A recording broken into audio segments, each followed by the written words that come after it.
Well, hello everyone. Welcome to a Ground Up Academy vlog. Today I am here in Sao Paulo, Brazil, and I'm here with Lindolfo Neto. He is Muay Thai instructor and kettlebell sport competitor, and also strong first and certified level 1 and kettlebell lover all the way.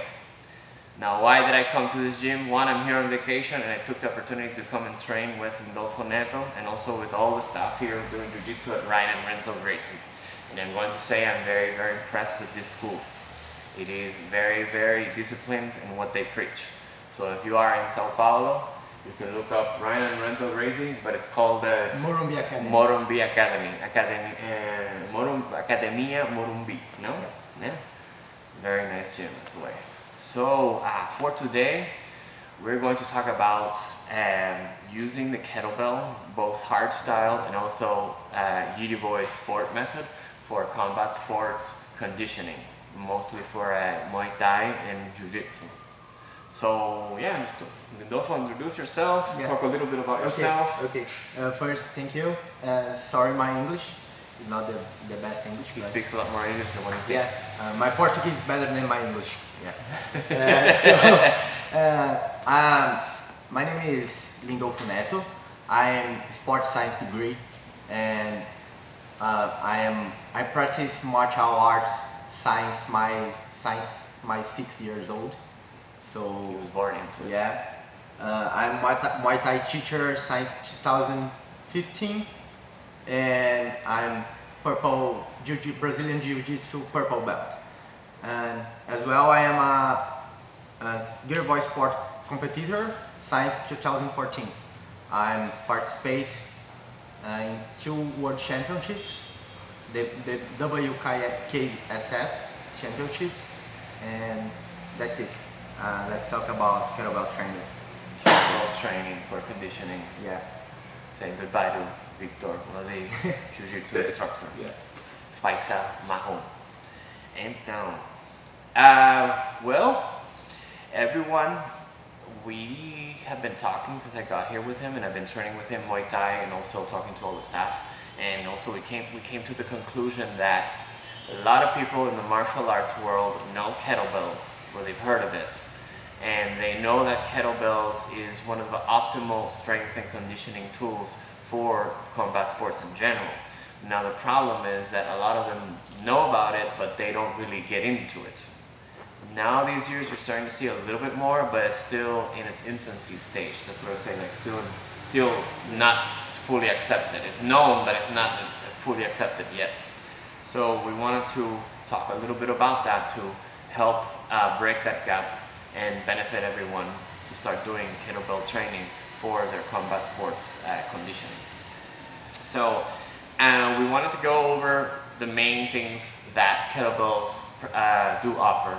One is economy of energy, which you have to have energy and stamina to stay up during a fight. We're going to talk about isometric force, power production, time under work, time under tension, and also mental focus and mental work, which is very, very crucial for both kettlebell and martial arts. We're also going to talk about the hard style and also the jiu-jitsu sports method, kettlebell sports method, how it is going to be used for that. So let's start with kettlebells being a tool. We're going to start with kettlebells being a tool, how they're both so similar and how both complement each other. So why don't we talk about the similarities there? So since you're more of an expert in martial arts than I am just a kettlebell nerd and a freak for fitness, and I've been doing recreational combat sports for the past 3 years, but I've been wanting to do it for longer than that, but it wasn't available until now, these couple of years. So Lindolfo, talk to us about the similarities. Yeah, I think the first similarity is that kettlebell scare people like martial arts scare people. Many people come to a gym and see big guys in martial arts and think, oh, that place is not for me, and scary about it. And kettlebell is scary because hurt a little bit my hands, my wrist make me sweat a lot. So both kettlebell training and martial arts carry people is the first similarity. Yeah. But both are very safe, and if you do the right thing with the right instructor, you will never get hurt. So it's the first similarity, I think. Kettlebell training or guerrilla sport and martial arts similarity is this. I think kettlebell and martial arts, we have to economy a lot of energy in the work. So we're gonna economize a lot of energy. Yeah. For example, so like economizing energy, like when you are when you're in a fight, you have to sometimes relax so you don't use too much energy, because if then you are tired, then the opponent will take advantage of that and you're gone, you're dead. Yeah. You lose. Not dead. We're not trying to say that martial arts and kettlebells are scary. No, you're not dead. You lose. You're gonna lose the match. You're gonna lose the role. You're gonna lose the practice. Yeah. So when you talk about performance sport, we have to talk about economy of energy, because the champion will be the athlete that could economize more energy than the other athlete, because he will do the explosive power in the right time and will spend less energy and for the next combat. So I think the economy of energy is the key to a successful athlete. Yeah, so it's like, it's exactly like that. You have to learn how to manage your energy and not overuse it, and not just be too explosive and use up all your energy and indexing an attack that it's not going to be efficient and effective. And you need to know that you need to last, let's say for example, like 5 minutes of work, right? So you have to be it's a strategy. Yeah. It's an important strategy to know to economize your own energy in order to be successful or to maintain the best way you can within a fight. It's also a strategy in kettlebell sport that you have to economize your energy.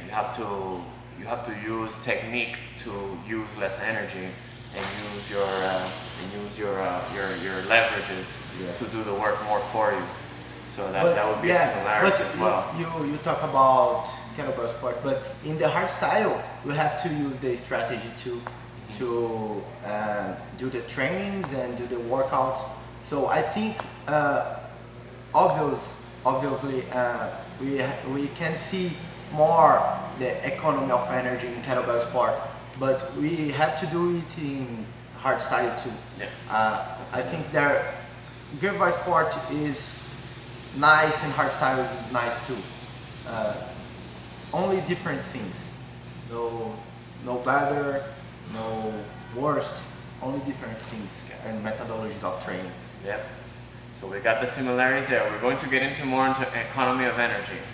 So about similarities, also with the kettlebell and also combat sports in general, you have to also learn how to move and also have tempo, timing, and also know when to relax and also contract explosively, which we are going to get into all those details little by little. We're knocking out right now the similarities are into them. And a lot of similarities is that you have to always think of how you're going to move in order to do the move most efficient and effective. And that's something that you must do in kettlebells and also martial arts. And in kettlebells, it's a lift. But when you lift, you can't just yank it out. You have to pull it and get into the form. You have to get into the position so you can execute the kettlebell move. If you don't do it right, the kettlebell is going to break you. Remember that kettlebells will make you or it will break you. So you have to use it always to make you. Now before we continue, before we get into energy, we wanted to explain the difference between hard style kettlebell training and jiu-jitsu sport, which is Russian for kettlebell sports lifting. Jiu-jitsu is a kettlebell means kettlebell lifter in Russian, and the word yidi is kettlebell by itself. It's the only language that has a word that specifically means kettlebell. So if you go into internet and you write G-I-R-E,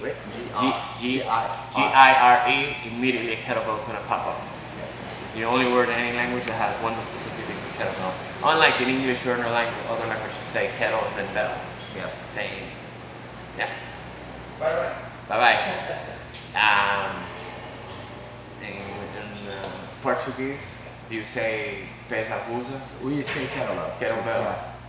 In Spanish, some countries in Spanish, like Mexico or other ones, they say Russian weight, which is pesa rusa.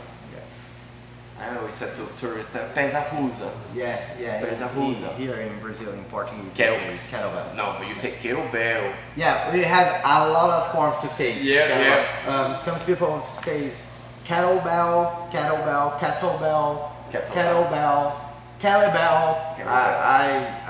I heard everything. I heard, what is it, black belt, Brazilian in Boston. Kettlebell, which is ball. Kettlebell is, no, it's not acceptable. Kettlebell is unacceptable. Kettlebell is unacceptable. His last name Faria, Bernardo Faria. He's a black belt and he is with jiu-jitsu fanatics, if I'm not mistaken. Yeah. He has a few videos in YouTube, and he's like, I like to train with kettlebell. Yeah, it's hard to as Brazilian say. No, but it sounds cool. Yeah. Kettlebell. Kettlebell. It sounds nice. I like it. I like kettlebell. It has a good flow to it. Kettlebell. Okay. All right. So let's go with the difference between hardstyle and Yidi boy sport, kettlebell sport style. So the hardstyle is a more explosive method. In the hardstyle, you do, we're going to start with the swing, let's talk about the swing. Let's do it with the swing. Yeah. We're going to swing because it's the most important first exercise you have to do in kettlebells. So when you do a swing in hardstyle, you do it more explosively, and you use more of an interconnectal, all full body muscular tension pulling each other to get the swing more explosively. You thrust your hips more, you contract your glutes and your quads more, and also you breathe in deep and you exhale deeper, getting also a valsalval and irradiation. Valsalval is the breathing, so with power, use the muscles of your diaphragm to contract the core more and also get the air out more. And then the irradiation, which is basically what I just said before, the network of all muscles of the body pulling each other, making more power leverages to do more explosive moves. You have to think always of a slingshot, right? Yeah. I always use the word slingshot. Yeah. When you have a slingshot, you need the levers all to be tight, or else the band will not pull. So you need to have that stronger base and to give it more explosiveness. When you do that, you're doing more intermuscular tension, all in that network of muscles working together. And what that does also, it also fatigues you more, which is, also helps to enhance your endurance and also recruit more power and also more cardiovascular recruitment as well. So it tires you more. So with that being said, when you do hardstyle, it's more for strength and conditioning. And it is also very important when you start with kettlebells, we recommend to start at least with the hardstyle to create a good base in your body before getting into the sport. Because you need to be at least, I would say, 9 months to a year doing kettlebells before really getting into sport, which is brutal. It's very brutal. Okay, so we go now with sport. Yeah. I want to add anything else? No, with the hardstyle. No, yeah. You think it's pretty good? Okay. So now with the sport, you are doing the same move with the swing, but in this one you're not doing a full intermuscular contraction. They are contracting, but you're not tensing the muscles and wanting to tensing them, so they get you so you use more energy. So the tension that you do is the one that you just necessarily need to have good form in order to get that swing, but you're doing it in a way that it doesn't tire you much. You're doing it in a way that it does not consume energy. It's the strategy. Because when you do Yidi boy sport, you do 10 minutes of work. Let's say, for example, you do 10 minutes, the kettlebell cannot touch the ground, And the points in kettlebell sport is how many reps you can do within 10-minute set. Yes, it sounds brutal, right? So what are you going to do? You have to have the strategy of economizing energy. You have to use your own weight and also your biomechanical ability to do the movement with less effort. Is that clear? Okay, so in summary, hardstyle, you're using all your biomechanicals and muscles to give the maximum effort. And in kettlebell sport, Yidi boy sport, you use all the methods that you can with the strategy to do the move with less effort. Good, with minimal effort. Yeah, it's not to say that kettlebell sport can be named as fluid style. So the own names explain the methodology. So fluid style is something like you have to save your energy, and the hard style you have to put out your energy. So their own names can explain the modalities. Yeah. It's fluid and everything, yeah. Okay, so we got that down. Okay, let's start with economy of energy. So tell us, what do you think? How should people think of kettlebells as the economy of energy, using strategically your energy to with kettlebells and also with being in combat, with fighting? Yeah, I think kettlebell training can help the athlete in martial arts as martial arts can help the athlete in kettlebell. So both things are awesome. In the economy of energy, I think as I said before, is the key of success for all athletes. So the kettlebell kettlebell training, even kettlebell sport or hardstyle, depends the workout. I think make you economy your energy for do a good workout and it can help in the combat. If you can save your energy for 5 rounds of 5 minutes, you will be a great fighter. And if you can save your energy for 5 rounds of 5-minute sets of kettlebell snatch, you will be a good athlete too. I think the similarities are these. Yeah, and also when you train with kettlebells, it is mostly for longer periods of time, and when you are doing those longer periods of time, you're also training to get more endurance, to last longer, more stamina. And then when you are training with the kettlebell, you're also training stamina. And we'll get this more into detail later, but as you are focusing on lasting long, you also have to keep concentration to do the kettlebell moves as you are focusing on lasting long at the same time. So you're doing 2 hard things at the same time, and that also helps you with mental work, which later we're going to talk a little bit more about that. So how are great ways, let's go about how are great ways using the kettlebell method and also using Muay Thai or jiu-jitsu for building yourself better for kettlebells as well. Let's go with how to use, what strategies can you use, what exercises can you do, and what training you can do to get more stamina, more energy, so you can have longer energy, more economy of energy, as we were saying today. So one of my favorite methods is, we're going to start with the hard style. I like to do circuits with the kettlebell, which is also a big thing in circuit training.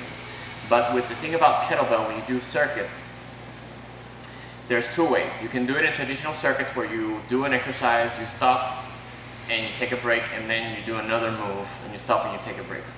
The beauty about the kettlebell is you can do an exercise one after another without stopping. and that's what we call, sometimes very popularly known, kettlebell flows. When one exercise ends, the other one begins.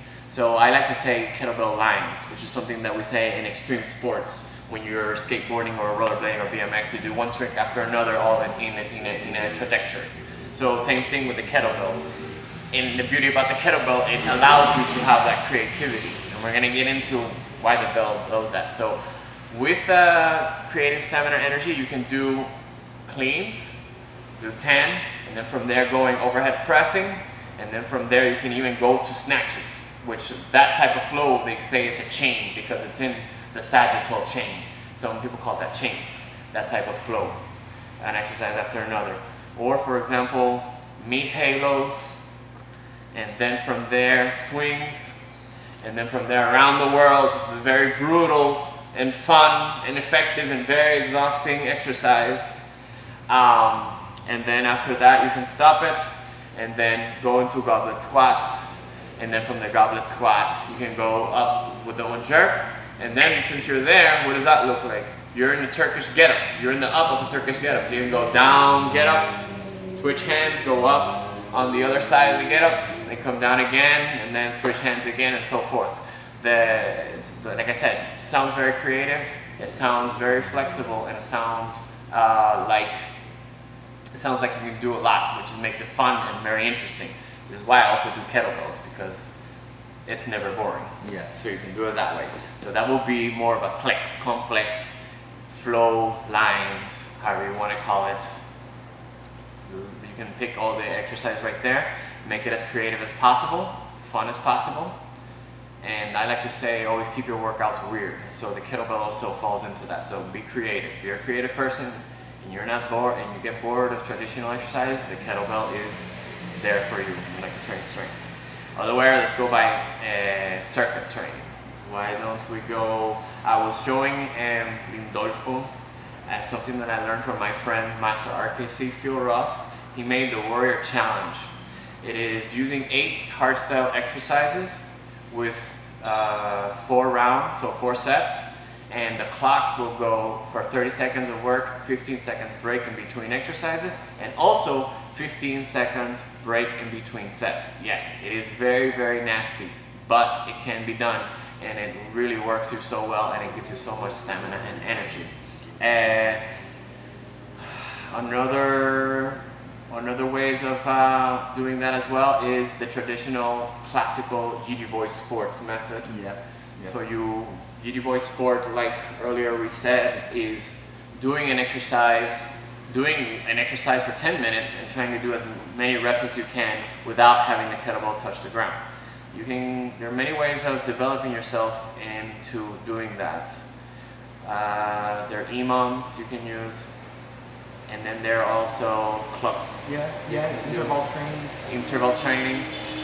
I think that the baby steps in before getting into that is maybe doing 1 minute of work. Yeah.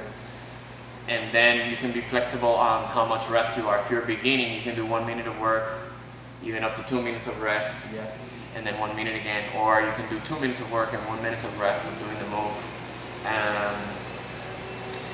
Let's say when you are trying to get that stamina for those 10 minutes, you first have to work at reaching 5 minutes. Yeah. Right? That's the first goal. Sure. You have to make 5 minutes, and then from 5 minutes, you have to work to do 7, and then 8, and then 9, and then you switch weights. I think first we have to look. I think we have to look to the technique.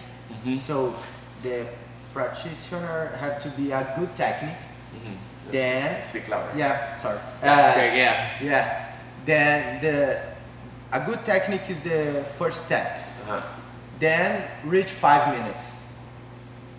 Then reach 10 minutes. Mm-hmm. Then reach a good score. Plus then 10 reps, 100 reps. No reps, yeah. Yeah. Then we can increase the weight. I think step by step.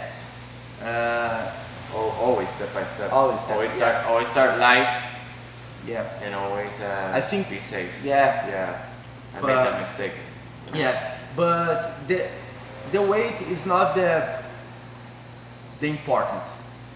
I think the Technique first. The technique first, and the type of work are most important than the weight. To develop your cardio, to develop your power, to develop your strength, to be better in martial arts. I think the weight is not the most important. So you have to focus on the type of your work to develop your martial arts abilities first, then the weight. But in kettlebell sport, I think we have to, and I like to work in interval trainings like 1-1, 1-1, 1-1, 1-1, 1-1, or 2-2, 2-2. Ever look to the 10 minutes.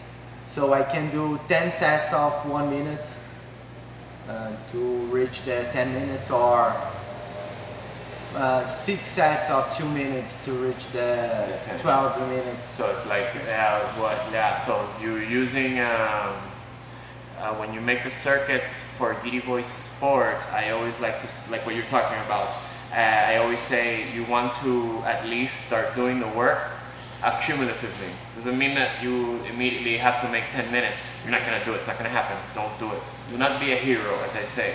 Do not be a hero. That only happens in the movies when a guy lifted that weight, then he made it. So always when you work to get to that 10 minutes, just make sure in the workout you have managed to do moves that accumulatively were 10 minutes. So for example, 1 minute on, 1 minute off, 10 rounds. Yeah. That's right there, that's an example. That would be good for, let's say, long cycle. That'll be great. First, I'm a snatch guy. So for the snatch, it would be 1 minute one arm, 1 minute the other arm, 1 minute break. That would be 5 sets. 5 sets, yeah. Because 5 plus 5 sets too. But so always you can do that. Even you can do it with even 30 seconds. As long as those rounds that you did 30 seconds add up to 10 minutes, that's good. That's what you need to start doing. It sounds simpler. Yeah. It sounds more easier and attainable. And when we look to the martial arts, we can look to the time of the fight. So if the fight have 10 minutes, like a black belt fight, we can reach 10 minutes in kettlebell workout. But if the fight have 6 minutes, like a purple belt fight, we can reach 6 minutes. 6 minutes. So the training have to be very close to the fight, I think. Yeah, that makes exactly sense. It makes sense. It's like saying that you would say jiu-jitsu, you want to do some conditioning and also practice. So let's say you break down those 6 minutes from a purple belt, you do rounds of 1 minute, 1 minute break, 1 minute, 1 minute break, and you did 6. And then from there, another day with your partner, you can do 3, and then after 3, I think you should go 4 and then 4. Yeah, right? yeah. Maybe, like push yourself, but also make it attainable. Yeah. Don't give yourself a goal that is hard to reach, which is the same thing with anything. Make something that you know you can make it, but it challenges you. Always stay within that parameter. What about those fights, jiu-jitsu fights that last 40 minutes, which are very rare? The ones that don't have limit. We say challenge fights. Challenge fights, right? That's what they're called. So I've heard of fights of black belts that have lasted 49 minutes. Yeah, the fight only over when one athlete quits or submitted, taps out. Yeah. That's like a soccer game. Yeah, like this. That's it. There's a football. That's football. That's soccer. That's football. But even this fight, we can training with kettlebells for this, because we can do Viking warrior conditional training. Do you know, with hardstyle? Yes. The Viking. 40 seconds do snatch and 50 seconds rest. Yeah, it's 40 minutes. Yeah. 40 minutes of work. Yeah. We can do a kettlebell marathon. It's like 60 minutes. 60 minutes. Some of them are 30 minutes. Yeah. That's crazy. Yeah. But it's crazy, but they do it. It's nice because kettlebell and martial arts are very close modalities. Yeah, they go by each other. So that's about economy of energy. We gave you ideas. on what you can do using the hardstyle or the Yidi Boy Sports kettlebell sport method. Okay, now we're going to talk about isometric force. Basically, when you hold the weight and you're not pulling or pushing, you're just holding it right here, and you're just holding it. What is that? This is exactly when you are in jiu-jitsu and you have your opponent on top of you and you're holding him, but you're not moving him and he's not moving. He's just on top of you, but you're not letting him crush you. Yeah. Right? You're also controlling him not to move around, to get into another position to submit you. And also, it's very important also to control that, because that's where you're going to place yourself and position yourself in order to do a move, which would be followed by a power move. Yeah. Or when you are at the top of the opponent, you have to control him for him don't do another move gets out of your control. Yeah. So he's underneath you. So isometric contraction is basically you're not controlling it down and you're not pushing it up. It's right there. So with a kettlebell, isometric contraction is key because it is basically more fatigue than a lot of the other tools and modalities out there. Why? Because when, let's say, you do a clean like this, the kettlebell don't stop. You want to control it there, but the kettlebell's outside, the ball is outside the weight of the lever. So now it's starting to do this little shake here. So what's happening? You're trying to control it. So both all your whole muscles here in the shoulder and your whole body is also contracting to control this isometrically. And with that being said, having the kettlebell, it's moving your whole body. Does that sound familiar when some person's on top of you? Your whole body's contracting. You're not just holding it with your pectorals and your deltoids like a bench press. Your body is all around you, your core is contracted, your legs are pushing on the ground to control the upper body so you can control the person on top of you. Does that sound familiar? That's what the kettlebell does. It's full body. There's no single muscle ever. So that's the same thing when you're fighting. There's no single muscle. Yeah. Or when we are in the clinch.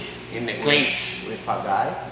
Or in the cage of the octagon, we are against the wall, pushing back, footing.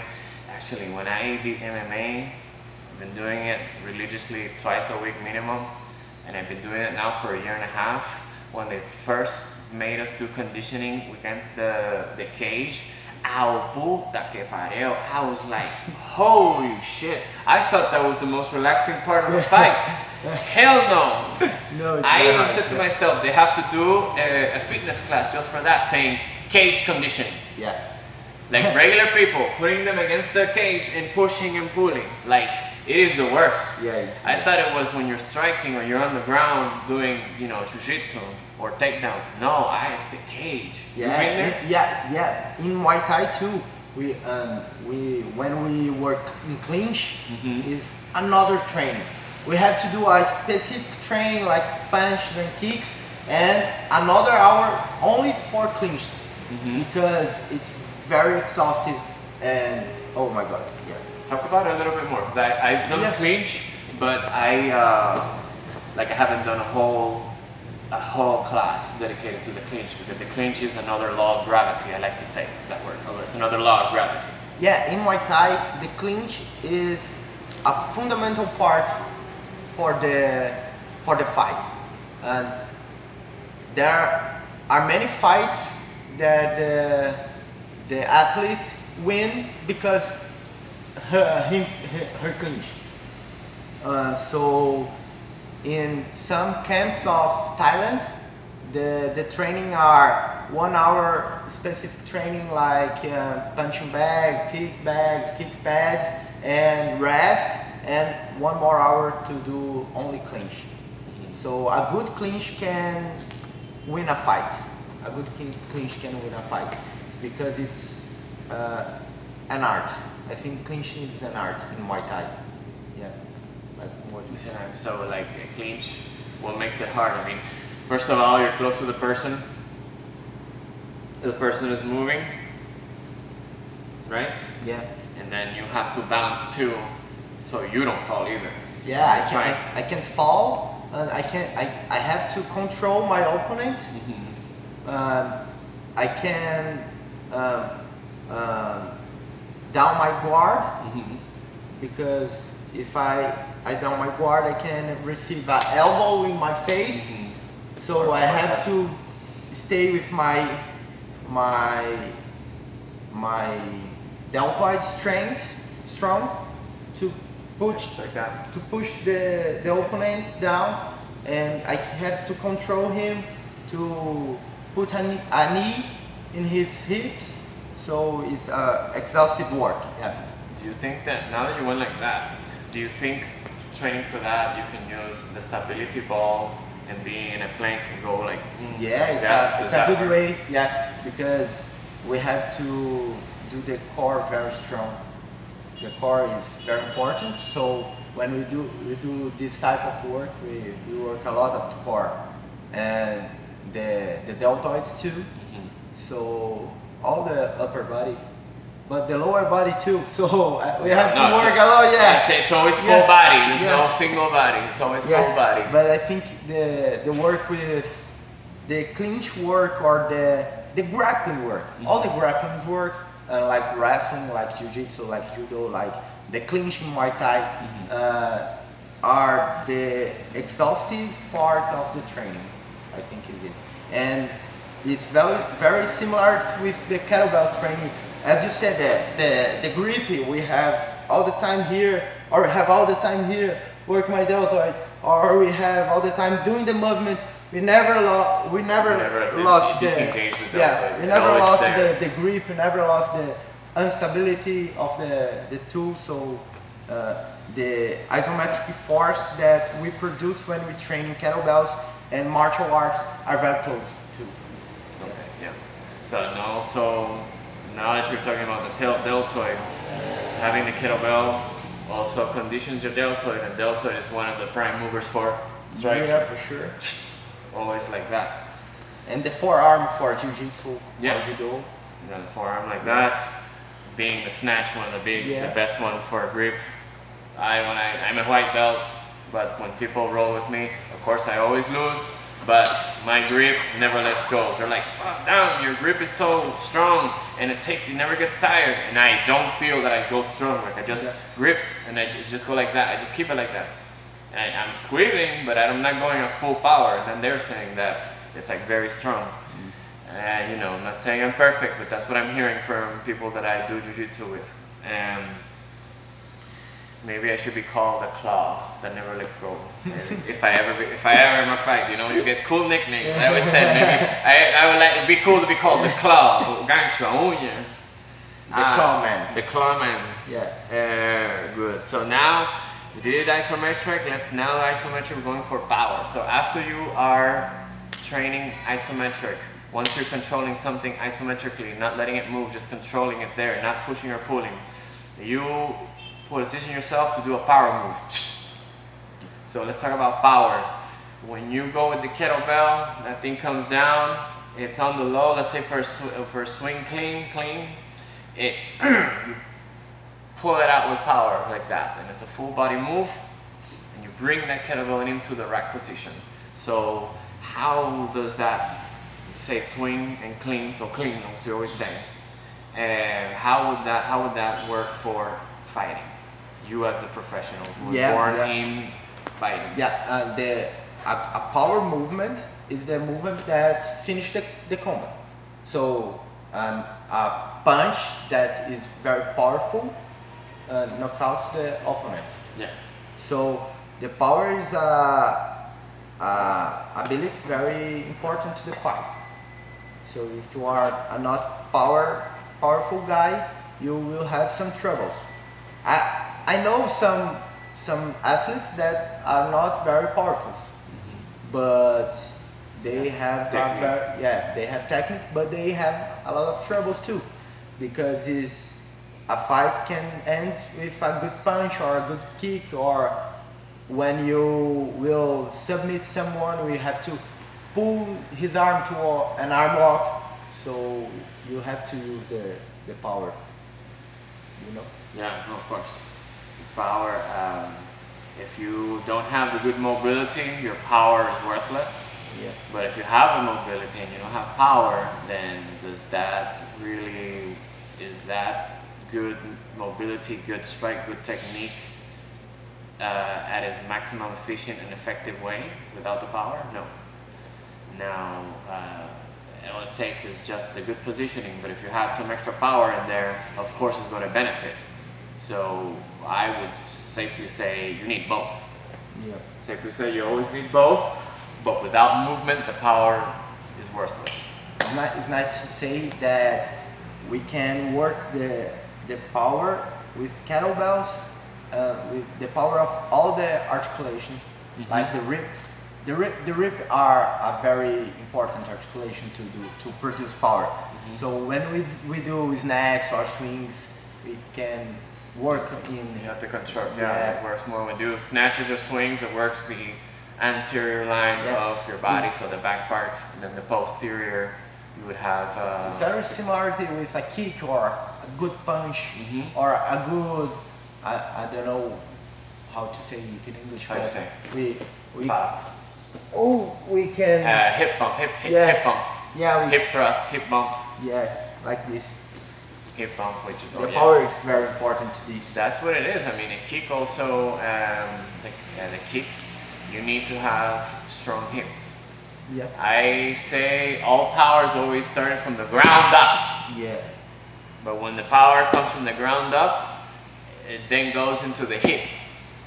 So I always say your kicks are started with the hip because one, that hip has to explode, thrust forward like we do in a swing, and also has to power rotate to get into the angle, because right, if the hip is not in the angle, then joelho, the knee, won't get into the angle either.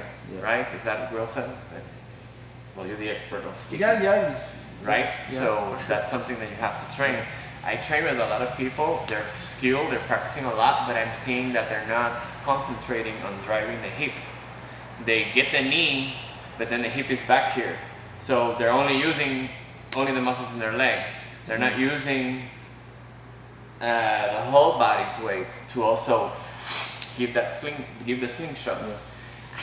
Is this right? I always tell people, because for those of you, I did Taekwondo when I was a kid, so I was always kicking. And I never stopped kicking. Even when I stopped doing martial arts, I was always practicing the air, I was hit bags. I would always practice the kicks that I would learn in Taekwondo. And I always say to people that the kick is a katana, right? Yeah. So here you have the blade. For sure. Here.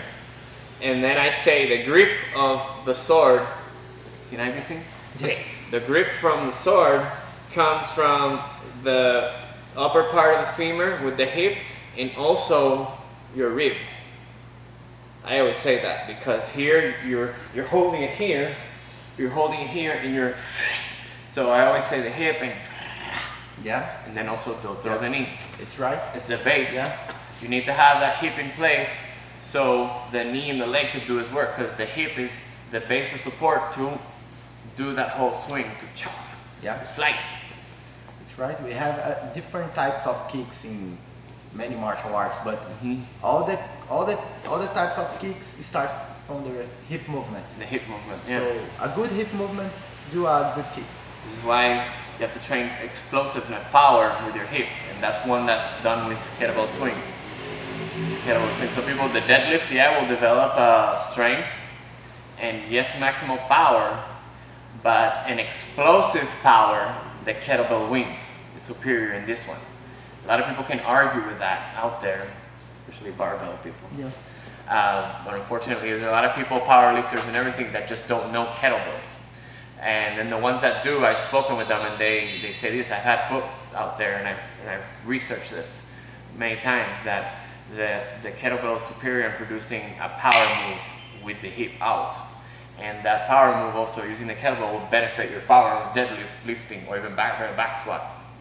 A lot of times, people don't know that producing power is it's the explosion. Yeah, it's the explosion, it's the big force. But also, what makes power is the contraction of all the muscles in a unified network of muscles, all contracting together. and doing that power move. So that's something that the kettlebell does. If you do a good kettlebell swing, that means you have developed that network of muscles, interconnected tension to do an explosive move with the hip, which is very important also for the kick and also the hip thrusts, hip bump sweep. Even in the clinch work, we have to use a lot of our hips. So, and not even with kettlebell swings, but kettlebell jerk or kettlebell cleans, or every type of movement with kettlebell. Yeah. You always have to keep your core tight or tension and the glutes tense, so the rest of the body can holding the kettlebells. And then also remember that the lever's outside, the lever's in front of you, and it's also outside. So it's really recruiting that posterior chain, and that's really recruiting the glutes and all the muscles inside the hip as well. Okay, so we got the power. Now time of work. We talk about the energy, economy of energy and time of work. So let's link those two together. Time of work.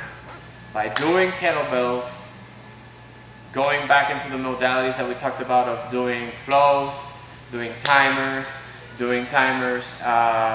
get you conditioned for kettlebell sport, which is 10 minutes of work that you have to do, and as many repetitions as you can within 10 minutes. Time of work, and also getting into what's the other one? Having the power, having also the energy to do work in a longer period of time. Okay, so we already said that you need to economize your energy. You need to be strategic with your energy. You have to know how to breathe, also control your heart rate, and also control your movements so you don't use up too much energy. Or you can use it also to exhaust your energy in order to have more energy for when you need to economize it too. You need to fatigue it as well. So time of work, the keys to time of work, what do you think would be?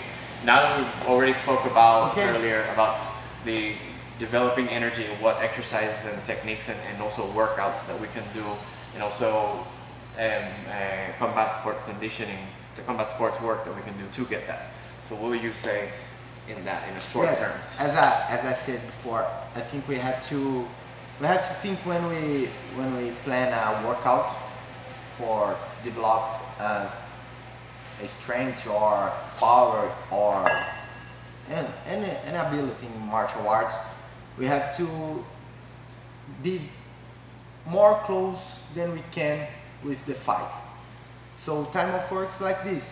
So if my fight will be for 6 minutes, I will work in 6 minutes. I don't have to work more than 6 minutes because my fight will have only 6 minutes. I have to produce the power, I have to produce the strength, I have to produce the endurance, I have to be a good cardio for 6 minutes. So if my fight will be 6 minutes, I will work for 6 minutes. My fight will be 10 minutes, I will work for 10 minutes. So I think the time of work have to be close to the time of the work in the fight. Yeah. I think it will be the key. Yeah. And also not just make the 10 minutes, you want to be able to last 10 minutes like under a lot of pressure, under a lot of challenging to your stamina. Like sometimes your opponent can also be somebody who lasts 10 minutes. Yeah. And then what happens is then both of your energies are drained because you both have very high energy. You have you have a very high capacity of energy to last longer. Yeah. And that is one thing about kettlebells also. It is using the kettlebell methods to develop your energy to do more work for longer periods of time. So let's say that other opponent of yours is in that same page. So there you're in those 10 minutes and now you have to be in those, not just survive those 10 minutes like, okay, I'm still moving, like, you can be like that for 10 minutes, or you can be like, for 10 minutes, you know? So take into account that, of course, when you first get to those 10 minutes, you have to go slow, right? And then from those 10 minutes, like we say in Jiu-Jitsu sport, try just to make it to 10 minutes. Doesn't matter how many reps, as long as your form is right, as long as you made those 10 minutes, you made it. And then you try a few times just to make it. And then when you feel comfortable, okay, I have to do 100. repetitions. Yeah. Or for snatch, I would go for 200. 200, yeah. For 200. Yeah. For long cycle, you want to try to get 100. Yeah. Which is very hard. Yeah, it's very hard. Oh my God. Yeah. I'm going to say something right now about the different lifts of kettlebell sport. You have jerk, which is overhead pressing. You have long cycle, which is clean and jerk, right? And short cycle is just a clean. And then, am I missing something? Snatch. Snatch, which is what I do. Here, snatch. Snatch. So the people that do long cycle, which I love long cycle, but my body can't take it because of my back. They say that the snatch is evil because it burns your hands on fire. It burns your hands on fire. That it does. And we say that the long cycle is the most brutal one because it just destroys your whole body. It doesn't burn out your hands as much, but it destroys your body from the heart out. So honestly, they're all brutal. Kettlebell sport is very, very intense. Arguably, they argue that it is the most high intensity fitness sport in the world.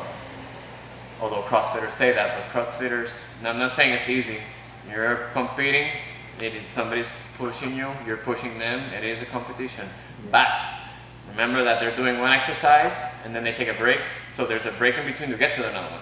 Kettlebell sport, once you start, there is no stopping until the kettlebell touches the ground or you finish the clock. Yeah.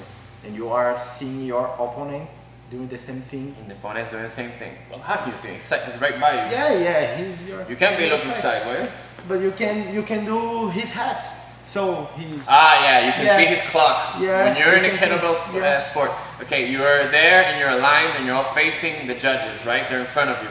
And of course, behind the judges is everyone. And you have a clock in front of you, which the judge is counting, making sure you do everything, all the reps count. So you lock out. You can't look at your opponent next to you because you're focusing on yourself or you get out of form. But you can see the clock next to you.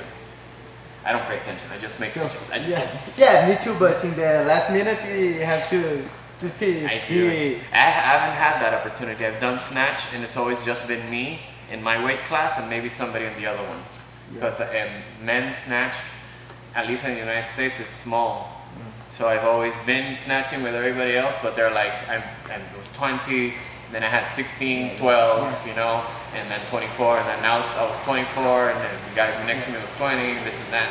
This last nationals of this year, 2019, I had one guy in my weight class, but he was before, and they put me in dead last of the day. Man, the competition started at 10, my turn, 3 p.m. Oh, shit. And I don't eat.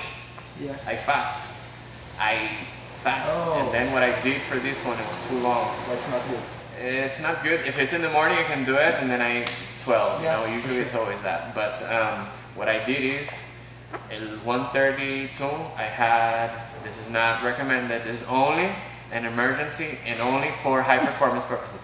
I had a Snickers bar, and I had two. With our universities, we have Armor, which has coconut, everything. It has electrolytes. Yeah. And some sugar, good fruits in it. And I just had that hour and a half before. So before my heat, it was all in there, the blood ready to be used. Yeah. And then, okay. So time of work, we went into that. We went to power. Okay, mental work. Honestly, mental focus. And this is the caviar of kettlebells and martial arts. You cannot strike someone without thinking. You need to always be focused to have a strategy when to strike. When you do kettlebells, you can't just lift it. The kettlebell is going to move, it's going to have a timing, you need to catch it. So your whole body has to move and get in position to do that. And as you're doing it and you're getting tired, you have to focus more. You can't just let it go out and that's it. You have to land it, because if you just let it out, you'll break your back. You do a hunch. So let's go into that. We already went on the type of circuit trainings and everything. Giddy Boy Sport, it's all enough said. So, reaching those, we already said earlier when we talked about the economy of energy, we talked about you have to challenge your energy and at the same time be concentrated on the technique. You're doing two hard things at the same time in a very intense moment at the end when you have no energy. Even at the beginning you still have to focus, but at the end it's very rough. So tell us about your spirit. Well, you've already fought Muay Thai professionally. I fought sometimes, yeah.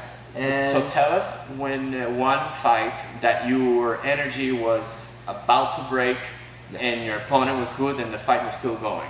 Yeah. Tell us those last, how is it? It's nice to say. I remember my first fight. My first fight was terrible because I entered in the ring with my mind. My mind was blowing, and my energy go down. So I'm not mental focus. My focus are not on the fight. My focus were in to kill my opponent. Only kill my opponent. I just wanted this. When I think I'll win the first round, but in the second round my energy will go down. I lost all my energy and lost the fights too. So you didn't conserve your energy as a strategy. Yeah. You went too fast. My focus were in the wrong place, I think.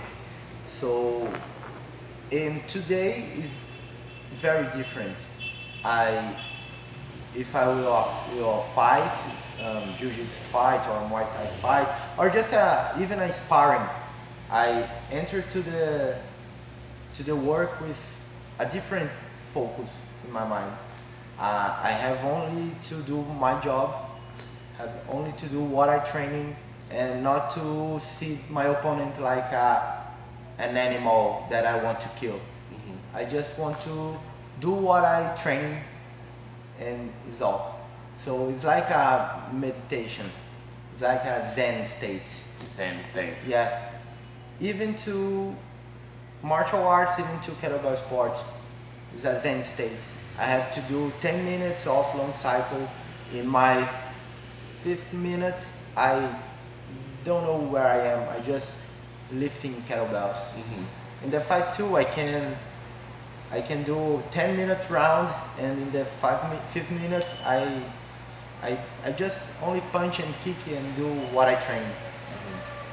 The Zen state is the key to. The Zen state is the state of concentration. Yeah. Stand that you're tunnel vision, some people say. I was going to ask you into that too, and now that we're in that Zen state too, I wanted to also add in when you are in those states of low energy or even energy, but also survival. And what happens to the human body when you're in there, your body goes into adrenaline. And then adrenaline, some people look at it as a bad thing. Adrenaline is a great and beautiful thing. When your adrenaline kicks in, you get the Zen state. Yeah. But for people who don't get adrenaline much, they get their heart's about to go out of their body. But for people that train, you have to always train to trigger your adrenaline. And when your adrenaline kicks in is when you're tired and when you have to focus. You have to manage both of them. So you have to focus on your energy and focus on technique and movement. That's when your adrenaline goes up. And this is why it's important to have a training workout that fatigues you so much, that is high intensity, that it makes you're in your adrenaline state. Beautiful thing about adrenaline. Adrenaline kicks in, so your Zen kicks in. Your energy systems start going after your fat storage for energy. And it also uses the energy that's in your blood at the same time too, because your body's going, oh my God, mayday, mayday, I am dying, I am surviving, I need to survive. So your body gives everything that it has to survive. And those are the beautiful things. So the adrenaline triggers the fat storages to be used as energy. It uses as well the blood, the nutrition and the nutrients in the blood. Also the energy and vitamins and minerals and the nutrition in your muscles. And then your body also gets into ketone bodies because body does not want to use. It doesn't want to use the energy for your organs from the fat storage. It wants to use it for moving. And also your growth hormone goes up. your growth hormone goes up, and your immune system goes up, your defense system goes up. So it's a beautiful thing to trigger, because that also keeps your body young. It keeps your body strong. All those benefits that I just said makes your body being used, and it also enhances your fitness and your health as well, your vitality. Yeah. Let me just check over here, because I think the battery has to be changed. Okay. Everyone, I gotta change the battery, okay? Stay tuned, hold on. Yeah. Que já é a área que vamos começar. Tá pronto, okay. Alright, so when you train for anything in life, even though it's for combat sports or for vitality, one day of the week you have to have a hard, strenuous workout. That hard, strenuous workout has to trigger your adrenaline. That will trigger your fat stores to be used for energy. It's going to trigger ketosis, ketone bodies for your organs. It's also going to give you a hormonal growth trigger as well. Growth hormone will be triggered, and also your immune system goes up. So 5 beautiful things. I always say there has to be 5 good things to do anything in life. 5 good things. If there's 5 good things, go for it. So 5 good things from a very strenuous hard workout. That hard workout, honestly, in the fitness world, to me, is in the kettlebell. And Boy Sport does that. Yeah. The Warrior Challenge as well, and also very intense circuits that you do with the kettlebell as well. It keeps your mind focused, and it exhausts your body. So mental work, mental focus, and also energy and strength focus as well. So, okay, anything else? Are we missing anything else, man? I think no. I think we touched on everything. Yeah. So let's talk about a little bit of programming. Okay, so if you are a combat sports person, recreational or professional, Yeah. I always tell, I'm a believer in, you should train one day combat sports, Muay Thai, jiu-jitsu, that day, hard, good, and then the next day, maybe if you're a professional, more light combat sports and more conditioning. And then the next day, the sport itself. Some people, also I want to touch and ask you this too. There's this myth that some people like to train conditioning first and then do the martial arts. And I'm a believer that I think you should do the sport or what you're doing first, so you have all the energy for that, which is the important part, and then the conditioning gets the rest of the energy. So what do you think about that? So I agree with you. I think first it depends of the person, depends of the athlete, depends of the coach, the target, well. the coach. Yeah, it's too many variables to look for. But when we say in a performance athlete, I think he will training at least 5 days per week. I think he will training in the sport. In the sport. In the the sport. sport. Yeah. 5 days a week in the sport. Let's think in a MMA fighter. So he will training Monday. He will training boxing and jiu-jitsu, and Thursday he will training. Tuesday he will training Muay Thai and grappling. Grappling. Yeah. So he will training every day with 1 day of rest in the week. But I think the most important is train the specific sport first. Yeah. And then so you have all the energy to the focus. Because it's your focus. Yeah. Your target is the sport. And then you will have to train the conditioning. Do your cardio, do your strengthening, do your kettlebell training. Yeah. And I recommend training with, if you will training the sport, your specific sport and the conditioning in 1 day, I like to recommend to 5 hours of rest between them. So training jiu-jitsu in the morning and rest, and training your conditioning training in the night. So I recommend this because the body needs rest, the mind needs rest, and ever the sport is the target, is the most important is the sport. Is you're successful in the sport. So if you cannot train in separate days, like 1 day training jiu-jitsu, 1 day training conditioning training, one day rest. You can train in both things in one day, but with a big rest between them. I believe in this. Yeah, that makes sense. Also, taking if you train pro, in between, take a nap. Yeah, Take a yeah, for sauna. sure. Yeah. Take a nap, 2 hours, eat, and then take a nap, and then get up, and then, you know, foam roll. Yeah, and pay attention with your nutrition and sleep. And sleep, yeah. I think the sleep is sometimes more important than the recovery, nutrition. yeah. Yeah, the recovery. Recovery is key. No, I have no people. I know the young people. You know, you're young. Of course, your recovery is faster because your hormones are higher.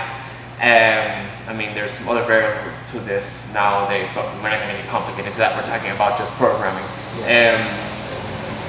There are also a few people that are trying to be amateur pro, and they're not resting. And I tell them, you know, and also it's also a cultural thing in the United States that they resting and taking naps is not productive, is being lazy.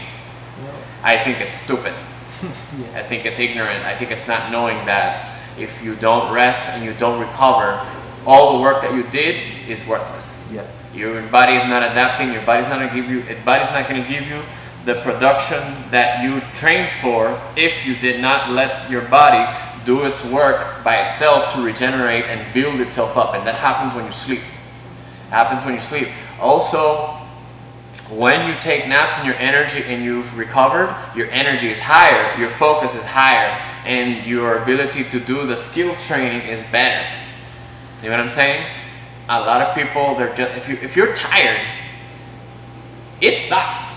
Yeah. Like you don't want to do anything. It's like, shit, I hate life. No, you want to be resting and be like, vamos lá, let's go. You know what I mean? That's what the attitude you want to have. Arnold Schwarzenegger was saying this the other day. We all know Arnold Schwarzenegger is a big influence. He said that when he would go to the gym, he was always smiling. Why? Because he was doing what he loved with being in the gym. Some people would go to the gym and they were like, and now he was like, yes. And that's what you really have to be when you go to training. You need to be rested, you need to be ready, and you need to be happy that you're there. And you're not going to feel that, you're not going to feel happy when you're doing your sport if you're not rested. It drags on you. You're not going to do right, you're not going to be focused, you're going to do it wrong. When you're tired, it's dangerous. Yeah. We're going to go into that. When you're not rested, it's dangerous because your nervous system will not work effectively.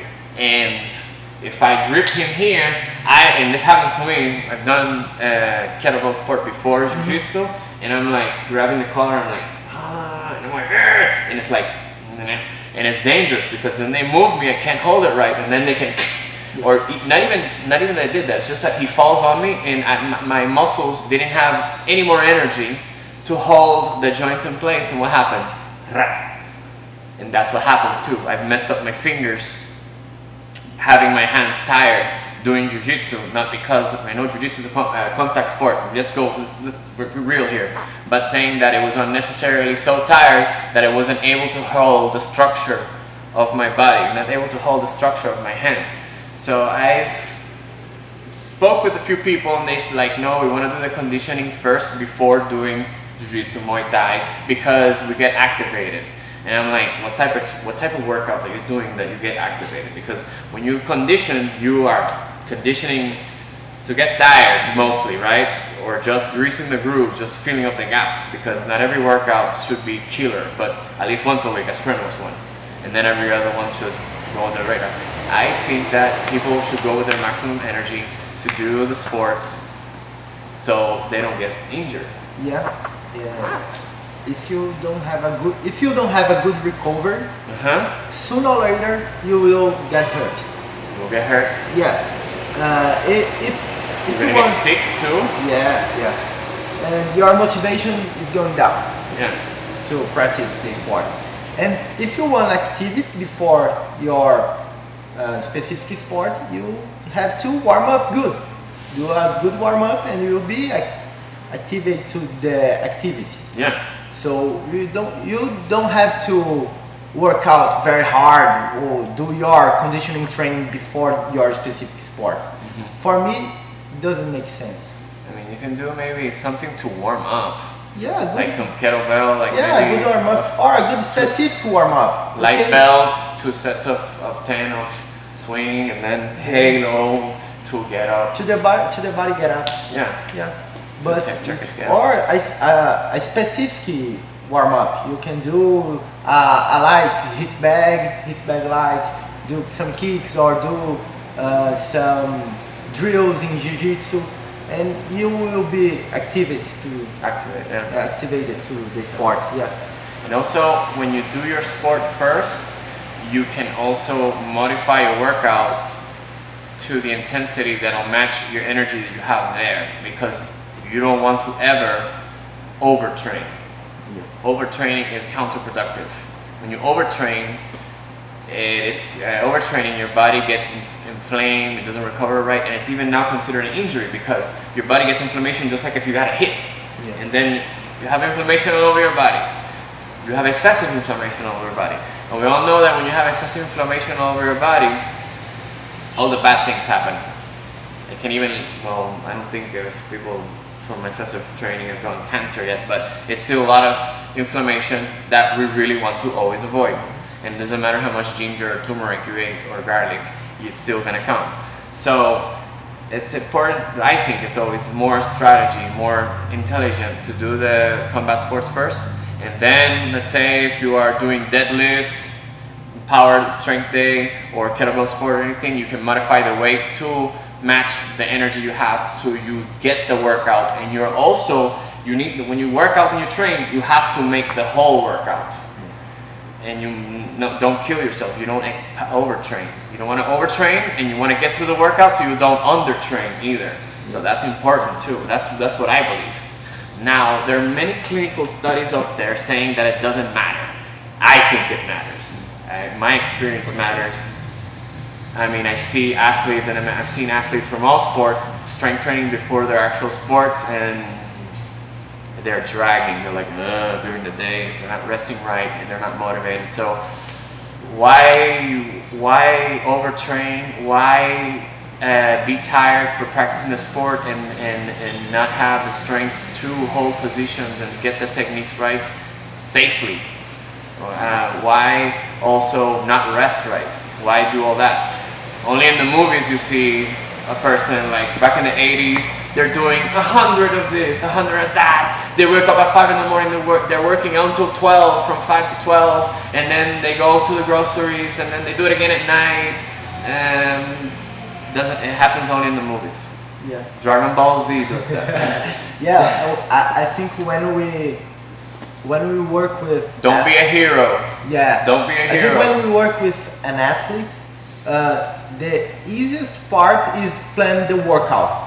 Okay, I can put some exercise and deadlift and barbell and bench press. It's the easiest part. The hardest part is control the recover, control the weight that the athlete will lose, control what exercise he will do, but what intensity too. Yeah, the intensity, the volume. So the type of exercise is how you do your workout is the easiest part. The nutrition is hard, the recovery is hard, the intensity, the exercise is hard. I think is complex. What is it? Let's go by you've overtrained, obviously. Yeah. We all have at some point. Yeah. It'll happen because we push ourselves too much, and it will happen, and it's a good thing that it happens maybe once, twice, or maybe once in a while. It's not a good thing. The only good thing that you will know from overtraining is that you went too far, and you know your body. You will get to know your body, how far it can go, how much it rested, the nutrition. You start knowing that. Sounds like complicating, but I always say that life is an adventure. So you're knowing your body and you're knowing yourself, and that is what goes into that. Yeah. It's an adventure. You're knowing yourself. So where was I going to go with this?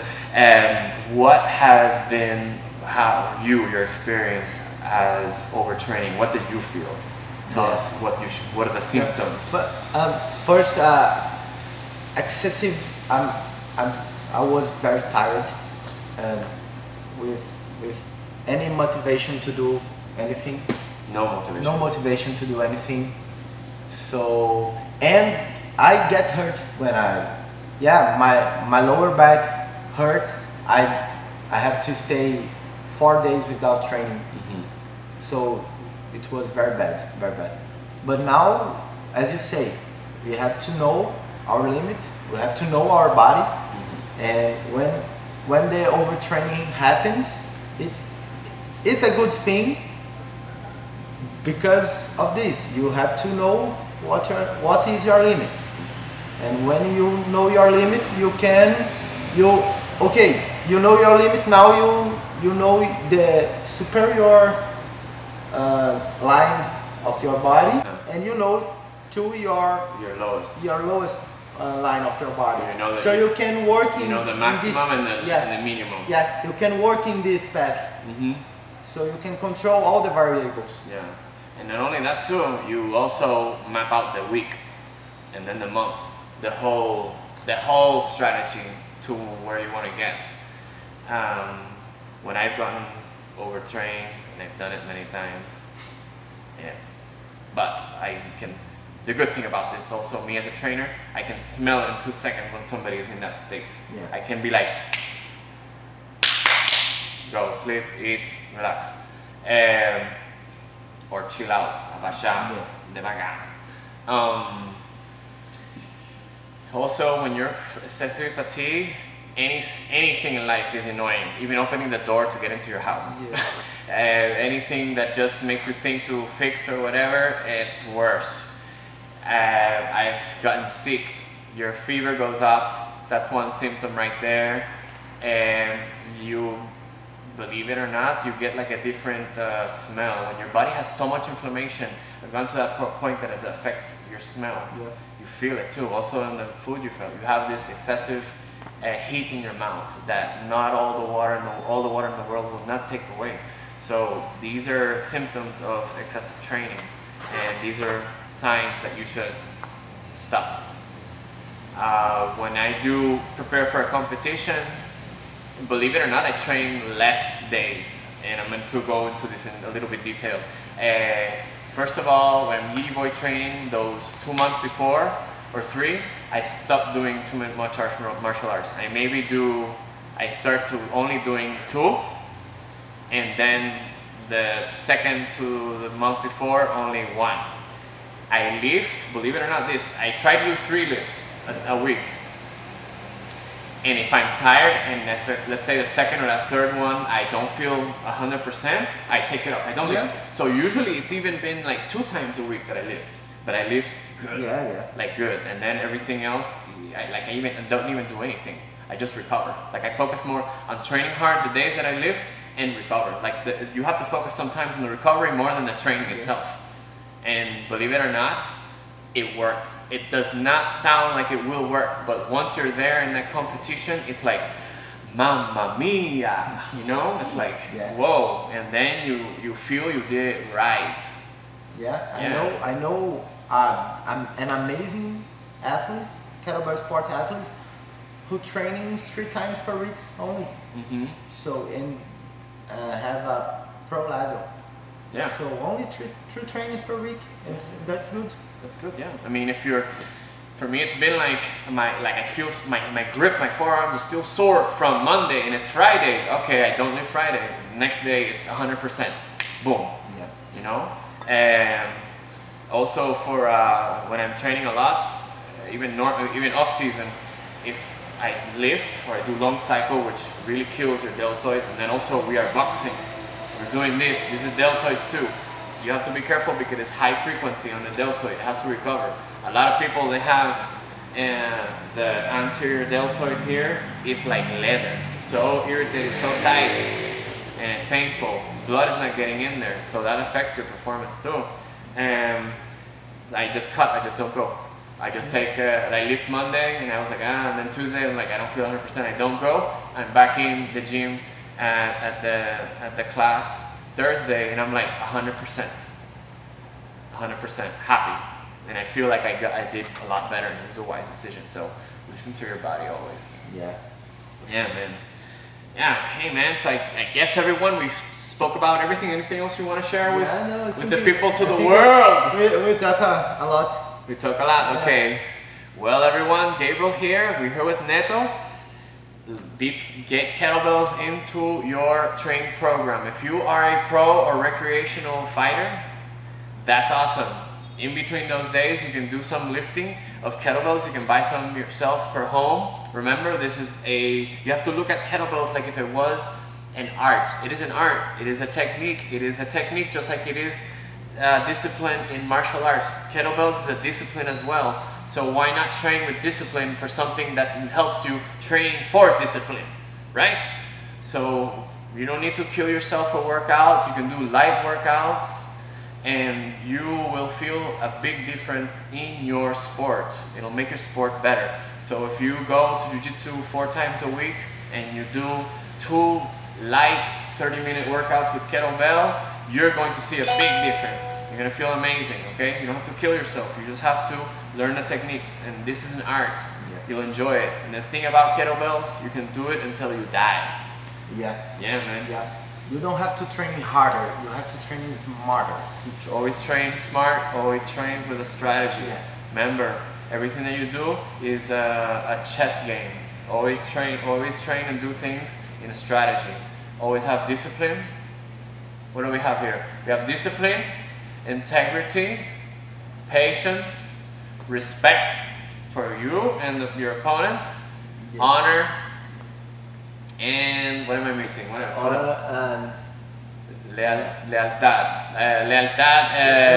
Loyalty. Loyalty. Okay. Patience. Loyalty, patience, discipline, justice, and be humble, be respectful. Yeah. Always live with those. Those are very good words to always think about.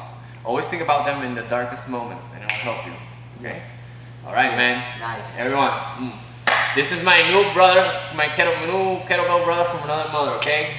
Lindolfo Neto. You can look him up on Instagram as Neto Trains. Yeah. And on Facebook is Lindolfo Neto. Gabriel Matos here, Ground Up Academy. Remember, everything that you do is always starts from the ground up. And it's always found here at Ground Up Academy. Ciao, ciao. Bye bye. Yes, right. Hey. Tá legal essa.